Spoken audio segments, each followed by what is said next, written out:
Ena dimapolo isanjato ny fandaniana amin'ny vasim-pianaran'ny mpianatra teny amin'ny université taorian'ny fidiran'ny fanjakana malagasy tamin'ny fanovana aitao arakajy mirindra amin'ny famoahana ny vasim-pianarana porofo vahaolana entina manatsara ny asa-panjakana ny digitalisation hoy ny ministry ny fampiroboroboana sy ny fanovana ny aitao arakajy mirindra ny postra sy ny fifandraisan-davitra androany miroso amin'ny fanovana ny lafin'ny fitantanana ny asa-panjakana ho amin'ny aitao arakajy mirindra i Madagasikara amin'izao fotoana ary vohitra mandritry ny herinandro ny fanavaozana ny asa-panjakana na ny semaine de l'innovation ny paikady hoentina anatrarana zato isanjato io tanjona io.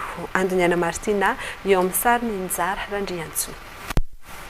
Nidina hatramin'ny 4 miliara ariary ny vasim-pianaran'ny mpianatra navoaka ny fitondram-panjakana taoriny nametrana ny digitalisation teny amin'ny anjery manontolo raha 10 miliara ariary zany tamin'ny taondasy.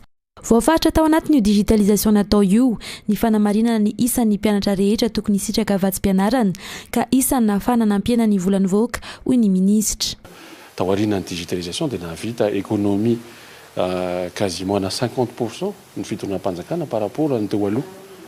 Misy dépenses à justifier au niveau de l'université izay hitantsika amin'ilay nanaovantsika ilay digitalisation. Efa mivoaka les chiffres dia tsy afaka miteny intsony hoe le fitondram-panjakana ve no mikiafy le fitondram-panjakana mitondra an'ilay vahaolana. Tsy nisehatra ny fampianarana ihany lahara-pamihana amin'ny firosoana amin'ny fanovana ho aitao arakajy mirindra na digitalisation nisehatra ny fahasalamana sy ny fandriampahalemana.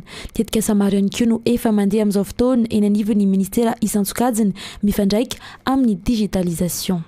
Ka ao anatin'izay mila mametraka an'ilay fanovana sy fanavozana na ataontsika hoe réforme sy innovation amin'ny administration ka hitantsika androany zany ao daholo ny ministera rehetra miaraka amintsika eto mifanentana mandritra ny herinandro ity. Misy ihany koa ireo mpiara-miombon-dantoka miaraka amintsika ahafahantsika mametraka an'izany hoe miaraka miasa miaraka amin'ny kiandoha hoe mila manova an'ilay teknika zany tsika sy ilay paikady ahafahantsika manao an'ilay hoe modernisation à Madagascar. Ny fanindran-dalana amin'ny herinandro ny fankalazana ny fetim-pirenena natomboka androany ihany koa ny herinandro ny fanavaozana na ny semaine de l'innovation tazana ny hitadiavam-baolana miaraka entina manatsara ny fomba fiasa irosoana amin'ny digitalisation eny anivon'ny asa-panjakana. Mandritra ity herinandro ity dia isy ihany koa ny fampifanana ireo teknisianina izay manodidina ny zato eny anivon'ireo ministera isan-tsokajiny.